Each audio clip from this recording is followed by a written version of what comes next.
Hello, everybody. Welcome to Rush Roundtable, episode number 166. This is another installment of our fan favorite series, Great Take or Let's Debate. So we've gathered an awesome panel here to hopefully debate some of Nick's hot takes. Nick will be your host tonight.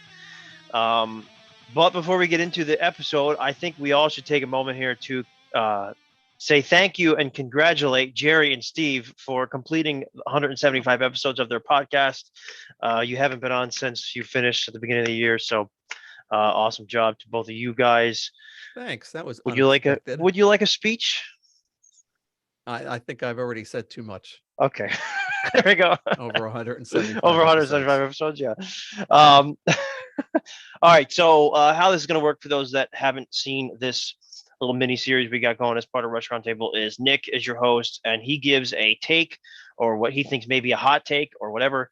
And we, as the six of us, will either say great take, which is agreeing with what he's saying, or we'll say let's debate and then provide, why we disagree with Nick's statement. So those could get heated, maybe. We'll see. But with that, I'll turn it over to Nick to get to it. So go ahead, bud. All right. So as I've gotten older, my takes aren't quite as hot as they used to be. Got to be honest with you. But we're going to see what we can come up with. All right. So we're going to kick this off pretty simple. And I believe that Getty is lying when he says they don't have unreleased music. Mario.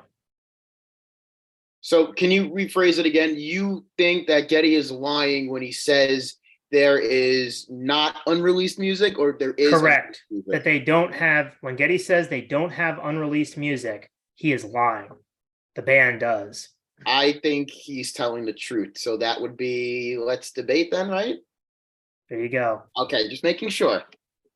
I think what they have is what they have out, and obviously, I feel like they would have released it eventually down the road if they had unreleased music, because they wouldn't have all these.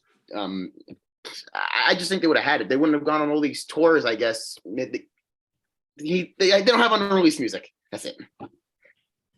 Okay. Michael, who I think, if I may just ask real quick, that's not a Meshuggah shirt, is it? No, it's a IQ. It's an IQ Subterranea shirt from back in the day. All right. So what's your opinion?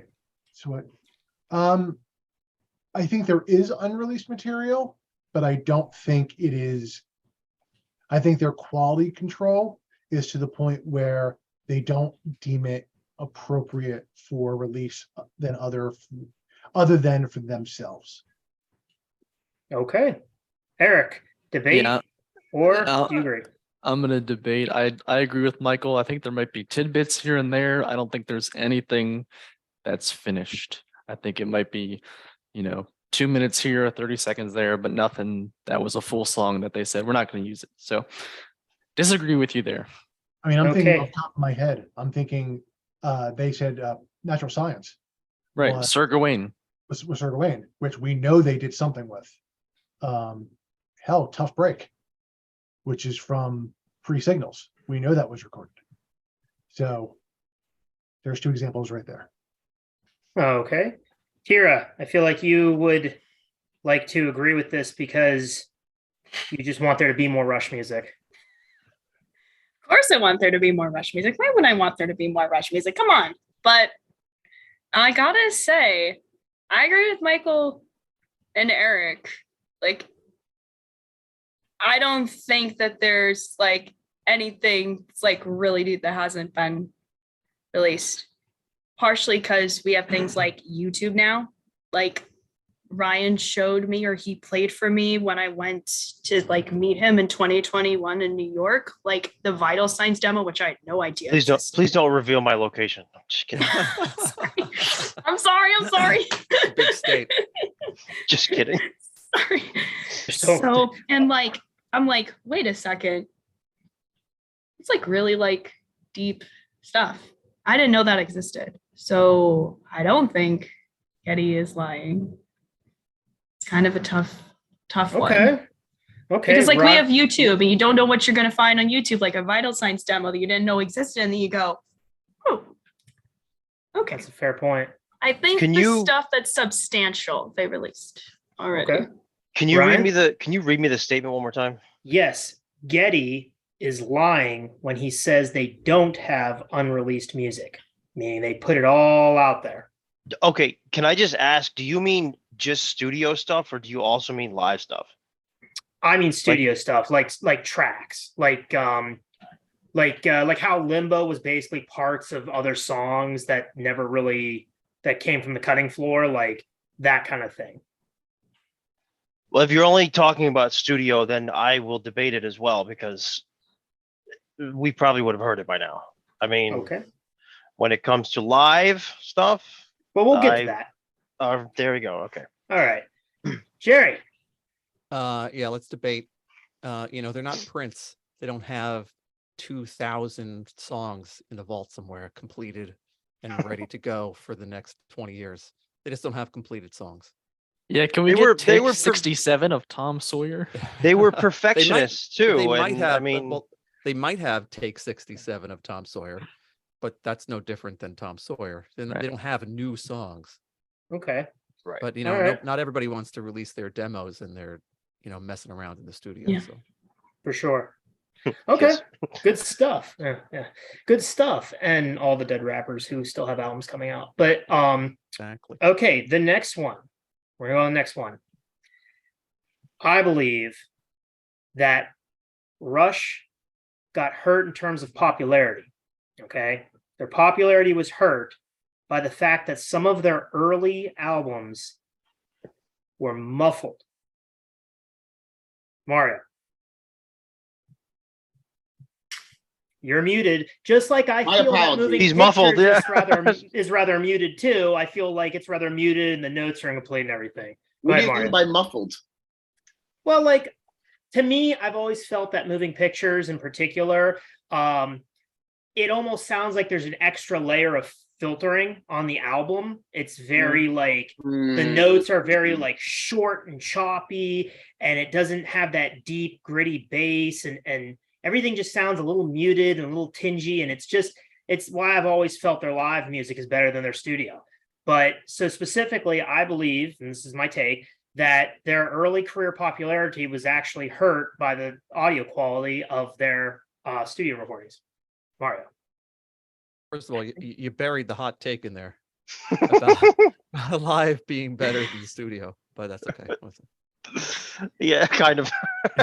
now that you explain the definition of what you consider muffled, I'm gonna have to say that's a great take. All right, Michael. I would debate. I think I would say it's systematic of where they were financially and what they could actually afford and do. I mean, think of any band coming up. Think of Genesis. Think of name any band. As bands grow up and get bigger, they're able to afford better equipment that they can record, and their sound becomes what it's in their heads. So I think when you listen to a Fly By Night, it's not recorded on the same equipment as, let's say, a Hemispheres is. And if you look at moving pictures, if you remember, Neil had that device on his chest, and they were trying to at times very much sound like the Police at the time. And that there was a style that was very much vogue at the time of sounding a certain way. So Okay. But do you think that it hurt their popularity? The sound no, I think quality of Getty's their album? voice hurt it more than anything else. Okay, that's fair. Okay. Eric. I won't say great take. I'll say fine take. Okay. So take that for what it is, whether that's a let's That's debate fair. or not. No, Fine. no, that's fair. That's fair. Kira. Oh, y'all put me on the spot. Jeez. This is tough. Okay. I will say what I'm going to say, but my word is not much. I am not a musician. I've never worked in music production, never worked in sound engineering. I was in marching band for 9 years. Okay. You give me drill in a field. I can watch the drill in a certain time signature and spin my rifle and flag at the same time. But other than that, that's as far as it goes. Oh man. So So what is it? Great take or let's debate? I'm gonna debate that it was something else that hurt their popularity. Okay. That's Okay, fair. this I'm gonna say that like when you said moving pictures, I'm like, wait a second. But they exploded with permanent waves moving pictures. Like 2112 was their big comeback, but they exploded because I know like my dad saw the movie pictures tour and permanent waves tour, and that's when my mom became a fan, and she's not a big rock person at all. So I think honestly it was something else. I mean, the sound quality wasn't as good, but also like that's just what you had at the time. It was the 70s. Like Okay. Okay. Things are Well, just- actually, yeah. 80s for Yeah. moving pictures. But I do like that you said that Permanent Ways is a 70s album. I appreciate that. All right, Ryan, go ahead. Debate. Great take or debate. Let's debate. I was shaking my head yes when Michael said it was Getty's voice that hurt their popularity. That's what, and obviously we as Rush fans don't dislike Getty's voice, as we lost Michael's picture.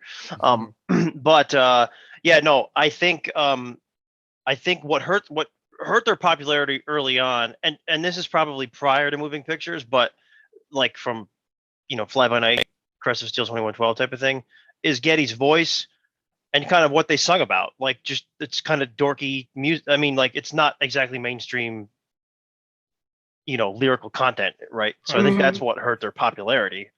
Okay. And the experimentation in Yeah. Crest of Steel. Yep. 100%. Yeah. That's good Yeah. stuff. Top 40 Sure. isn't talking about going bald. Jerry. Yeah, let's debate because I don't think many people care about how things sound as long as they like it. I mean, I don't think people are critiquing the mastering of their favorite songs for the most part and saying, oh, that sounds a little compressed. People just like what they like. It doesn't really matter. And obviously, they weren't very popular because of their songs. I mean, they weren't popular songs. What are you going to do? Not everybody likes an 18-minute song about Greek gods, It's just not the Big sad. Big doesn't sad on sell. that. I know. I mean, what are you going to do though? Big sad. All right. Well, speaking of, so we're going to move on to the next take. Speaking of Rush's popularity, and I don't know if this is a crazy take. Rush would have been huge on the festival circuit had they gone that route late in their career. So if I can just extrapolate a little bit on that, festivals have gotten huge, specifically rock festivals, and classic bands are big headliners that all these like younger fans go like they've got this crazy like, oh my God, it's this classic. And it's music they don't even like listen to all the time. So Mario, go ahead. Oh my God, what a excellent take. Could you just imagine Rush headlining Coachella or the Global Citizens Festival at Central Park? Great take. Whacking. Blind Guardian finishes and Rush comes out. Those people would be going absurd. Michael. That's my All right, Eric. Great take. Whacking take. Whacking. It's a goal of mine. Kira. Awesome take. Okay. Ryan. So you said Rush would have been huge if they did festivals, more or less? I mean, like at the festivals, yeah, they would have been huge there. They'd have been super popular because people love that. Like they've got this crazy nostalgia. Yeah, I'm gonna disagree with that completely because Rushes are not. There's always one. Again, they're not like what we just discussed. They're even with moving pictures, they're not like super mainstream. They're not Kiss. They're not Led Zeppelin. They don't have that mainstream appeal. And when you go to these huge festivals, you're getting like various Meshuggah. different, like, I don't know. I first of all, I don't think they would have ever done it, but that's besides the point. I really don't think that it would have done much. I mean, it might have opened some eyes, but I don't think you're opening the eyes of everybody in that huge audience at huge festivals when there's that many other bands there as well. I don't see it. Okay. Jerry. Yeah, I'm with Ryan. Let's debate it. Because it seems to me like there's two different kinds of festivals. There's the big one like Coachella, which you have to be either huge to play, if everybody loves you anyway, or basically unknown, and you play at 2:00 in the afternoon when nobody's watching anyway. Or there's a nostalgia circuit And Rush isn't going to play that because they've been putting out new music. You know, they're not Twisted Sister or something. Not to pick on Twisted Sister, but who hasn't put out an album in 30 years. So they don't Okay. fit in either one of those places. So I don't really think it applies. Okay, that's fair. That's fair. Okay. Didn't didn't Journey just play one of the festivals? And I mean, although they keep putting out new material, yes, they're known for the stuff from the '80s. But didn't they just play Coachella or something and like blew the house down? See, that's Yeah, but that's because a great, everybody wants to hear friggin' "Don't Stop Believing," which they could just turn on literally every FM station in America, Right. and they'll hear it 5 times within an hour. But that's anyways, that's a good example though, because who knew that Journey was putting out new albums? it's a fair point. Fair point. All right. Right. Speaking of new albums, Mm-hmm. next take, Rush's proggiest album, meaning their most prog rock album, is actually their last in Clockwork Angels. Mario. You know, I think that's a great take. All right, Mike. There's a difference between prog rock and progressive. Oh, okay. One short. Okay. So I absolute debate. Okay. Is it progressive? Yes. Is it prog rock? No. There is a huge difference. Okay. You can What's the- do a what's prog the rock album difference? and not being progressive. What's the difference? It's a difference between doing Fragile and Open Your Eyes. One is being progressive, one is being regressive. You can have progressive concepts without treading on any new ground. I think it's progressive in its ideals, as in it's the only concept album they've ever done. But do I think it's a progressive rock album? No. I think it has progressive tendencies, but I don't think it's their most progressive album, no. Interesting. Okay. Eric, you're muted.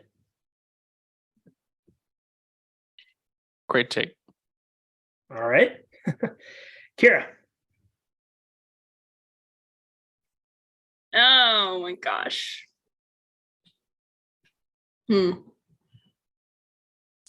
I'm gonna say great take because I don't understand the difference. Screw it. I agree. No. Ryan. I'm gonna pull from the book of Eric Winter, and I'm gonna say fine take. Okay. Okay. Jerry. That's a I'm great book. You should read it if you get a chance. Fine take by Eric Winter. I'm gonna let's debate it. Okay. I don't know the difference between prog and progressive. I just assumed that progressive was a shorter way to. I mean, prog was a shorter way to say progressive, and I don't really think that Rush has been a prog band really since Hemispheres. Permanent Waves or So- something. Yeah. So I say no. It's a concept album, but there are tons of concept albums that aren't prog Okay. rock. Okay. Okay, so speaking of Clockwork Angels, my next one for you is that where did it go? Oh, Clockwork Angels sounds like it should have been the album that came after Moving Pictures. Mario. Let's debate. I don't know. I don't think that is. Clockwork Angel sounds a lot more heavier than Moving Pictures. I think that would just be like a freak transition. You know, we go from soft to heavy like that. I don't think it's a great transition. Hold up though. Is it because Moving Pictures isn't a heavy album, or is it because the recording quality of Moving Pictures isn't heavy and it's muffled? Because Moving Pictures is not a heavy album. Interesting. Okay, Mike. I'm in agreement with Mario. I think if anything, it may go after Test for Echo or Counterparts more than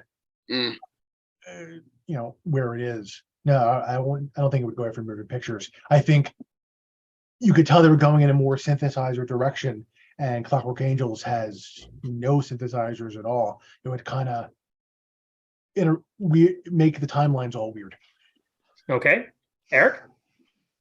I think it's a fun idea, but I mean, the Colts putting 9 people on the right hand side and having their backup running back snap it to their corner on a fake punt was also a fun idea. So I get that. I disagree. 100%. I disagree. Kira? Oh, I disagree too. Sorry, Nick. And just the simplicity in that, just based on where they were going in the direction of like the lyrics and the music, it just doesn't fit like Okay. at all. Yeah, maybe after counterparts. Okay. Not after moving pictures. Sorry, it just doesn't fit the trajectory. All right. Ryan? Yeah, I disagree too. So let's debate. I actually, and I've said this before, I think Grace Under Pressure sounds like the most like it should have come after Moving Pictures, not Signals. I always thought it should have went Moving Pictures, Grace Under Pressure, Signals, Power Windows, because Grace Under Pressure is kind of dark, and the ending of Moving Pictures is kind of dark, and it kind of transitions better into it, and Signals is kind of more upbeat, like Power Windows. And yeah, to like what everyone else said, Clockwork Angels, while it doesn't sound like it comes after Snakes and Arrows, it kind of sounds more like maybe it would have come after Vapor Trails or come before Vapor Trails in that era. But yeah, no, not Moving Pictures. Okay. And Jared? Let's debate. I think it's perfect where it is. And like Ryan said, Grace Under Pressure sounds like it should have come after Moving Pictures. Okay. Signals is so synthy. All right. I only got a couple more here. So the next one, since we're on the track of modern day and releasing stuff, Rush needs to release the entirety of their Presto tour recording that we know is out there because there are videos from it, i.e. War Paint and Scars and a few of the other videos. Mario. Oh, I agree. What great take. Great take. Okay. Mike? Yeah, absolutely. Great take. I mean, at this point, they'll do it in 10 years, but yes. Presto 40th anniversary. Well, yeah, I was just going to say, yeah. Eric. Great take. Okay. Kira? Fabulous take. Okay. Ryan? I'm going to debate it, not because I don't want to hear Presto live, but they didn't put it out there for a reason. Like, it didn't sound right. It's the same reason why Counterparts didn't have a release when there's videos of like Double Agent out there, and why Test for Echo didn't have a release when there's videos of Virtuality and some other songs. I think if they put like stick hits on it or something and revamped it or whatever, yeah, I think maybe, but in the state that it's in or the state that they recorded it in, no, I don't think it needs to be out there. You use the word need. I don't think the world needs live recordings of Presto songs if the band doesn't think that they're up to par. Okay. Jerry? Yeah, let's debate it. I don't know. Didn't they started putting out, like, are you talking about like putting out an entire just Presto tour like they did for Snakes and Arrows and that kind of stuff? Well, which they didn't start really doing until after Rush and Rio anyway. Yeah, I mean, they have like there's all those videos out that the band clearly recorded of like War Paint and Presto. Well, they did recordings like that during the Hold Your Fire tour too. Yeah, I mean, they just recorded some things, but if there's an entire full concert that they haven't released yet, it'll probably come out in the 40th. Okay, cool. Well, I've got 2 left. All right, I've got 2 left. That's it. Just 2. So since we've been talking about live albums, all right, I believe, just going back and listening to all the live albums, and it pains me to say this because I'm wearing the shirt, but I believe that R40 is their weakest, not the worst set list, because I love the set list. I believe it is their weakest sounding tour of any of their live albums. Mario. Weakest as in, what do you define as weakest? As in, well, I think Geddy's voice was going. I think Geddy's voice sounds atrocious on it. I'm just being honest. I think his voice was terrible. I think there's some mess ups in it, and I think the sound quality in a lot of places isn't that great. And I think after how good the last 3 live albums sounded, last 4 even, I I don't think the sound was there. I really think that they retired at the right time. I really do.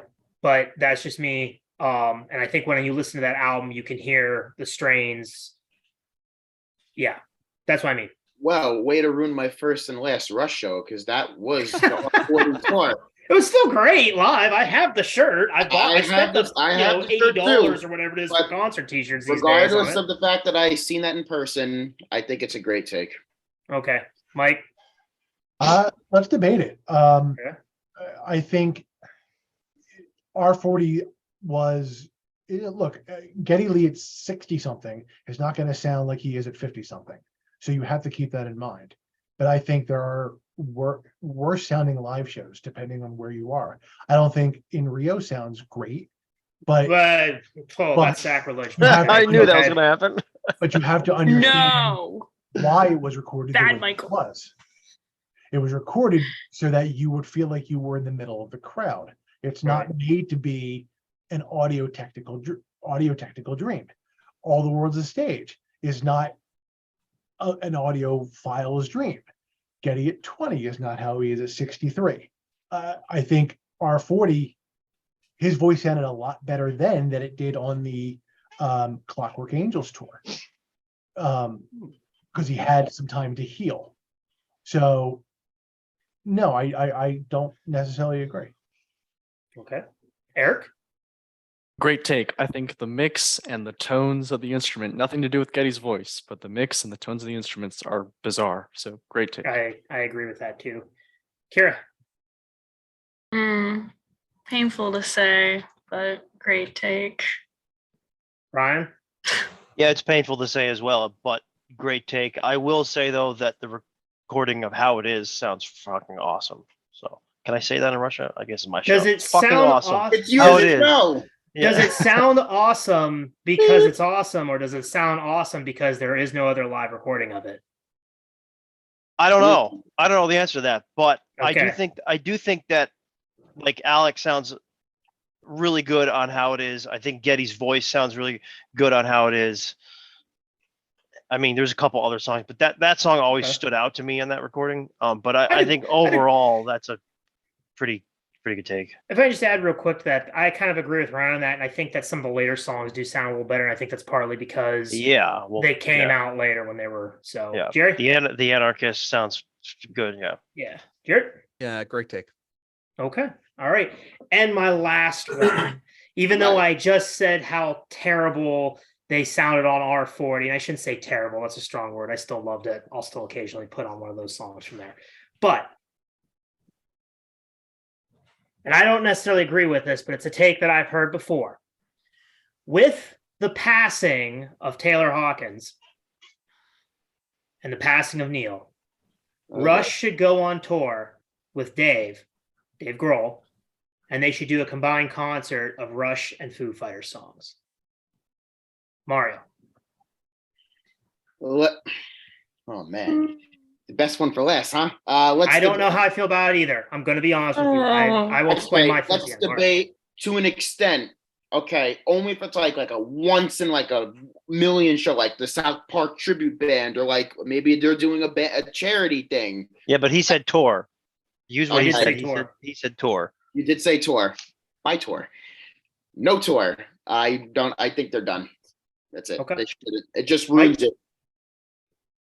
I'm in agreement with Mario. No tour. Rush is Neil, Geddy, and Alex. You know, whether it's Dave, whether it's Portnoy, whether it's Marco, whoever it is, it's not Rush. And Dave's had his own trauma to deal with. Okay. Eric? It would be easy for me to say let's debate, but I mean, if I found out that they were doing it, I would sell both my kidneys to buy a ticket to go. So great take. Then you wouldn't be able to go, but great idea. Kira? Okay, can you say one more time before I give my final answer? Dave Grohl should go on tour with Geddy and Alex, and they should play Rush and Foo songs together in a combined concert, since they both lost their drummers. And Dave can obviously drum for him because he's a drummer. I'm gonna say let's debate a tour. No, like I think that time is like long past. Also, I feel like it's just too soon too. You know, it hasn't really been that long since Taylor passed away, poor guy. Well, they are But touring. Foo is touring though. They're doing several festivals this year. They're not touring, but they're No. doing several festivals. Well, So. That's different. But that is Yeah. different, yeah. Ryan? I don't Yeah, think so. let's debate. I don't think they should. You said you used the word should and you used the word tour. I don't think they should tour. To Eric's point, if it happened, I would go. Obviously, I Of think course. probably most of us would. That's I mean, moot, we there all will be some people who would be like, no, Neil, I'm not. Fuck you. But I Stay think the that I said this at some point. I don't remember, but it may even be in something that's airing in the future. But if Getty and Alex would ever do anything, I think Dave Grohl is the one person that most Rush fans would be okay with giving this situation. Wouldn't be thrilled about it, but would be at least like okay with. So yeah, I mean, no, it shouldn't happen. But if it did, I would go, and if it did, it should be a one-day thing in Vegas or Toronto or something, you know what I mean, or New York City. It should be just a one-time thing, maybe a two-time thing like they did with London Okay. and LA or whatever, but yeah. And Jerry? Yeah, let's debate for various And it reasons. should be for charity. Agreed. The first reason is obviously I don't want to see them play with anybody else, really, for a whole tour. Second is if you saw Dave playing drums on Spirit of Radio at the Hanukkah sessions thing that he did this year with Jack Black singing, at the end, he's like, whew, like he's just one song, and the look on his face is like, man, that's hard. You know what I mean? And third of all, playing Foo Fight, I don't think that Getty would be very good singing Foo Fighter songs. First of all, because Dave Grohl is an incredible frontman. Well, would Dave sing them though? Like, wouldn't Dave From behind sing the it drum from set, behind Phil the Collins drums? style? Yeah. I don't know. I don't want to. Drummers singing, you know what I mean? Yeah. Unless they're the Eagles. Phil Collins? Phil Collins really came up front when he started. I mean, Yeah. I guess Michael would know better, but he was up front. They had somebody else playing the drums for the most part. He would go back and play drums on some songs, but not sing and play drums mostly at the same time. Nobody wants to see that. Okay. Well, I wanted to add a little bit to this one actually, because I was thinking about this on my way home, because obviously I was preparing for this night, and I'll be honest with everybody. I don't want to see that. I don't even want to see like one show off. I didn't think they sounded great at the South Park show. Being honest, I didn't think they sounded good at that at the Taylor Hawkins tribute show. I think they're done. I think they should be retired. To me, R40 was the final concert. The concert in LA was the final concert of Rush. I've been at peace with that now ever since Neil passed away. I love Dave Grohl, and if anyone's going to do it, it should be Dave, because Dave is, like as big a fan as any of us of the band. I mean, he's friends with Getty. He's probably going to be, he's probably going to be at Getty's mom's, funeral, which rest in peace. So I definitely think that's not something I want to see personally. And I just thought about that along the way home. I was like, I got to put this on the debate, and I'm going to save it for last, because I think as much as all of us would love to see Rush again, let's be real here. It's not the same without Neil, and I don't think I think R40 was it. So can I just throw an idea at you?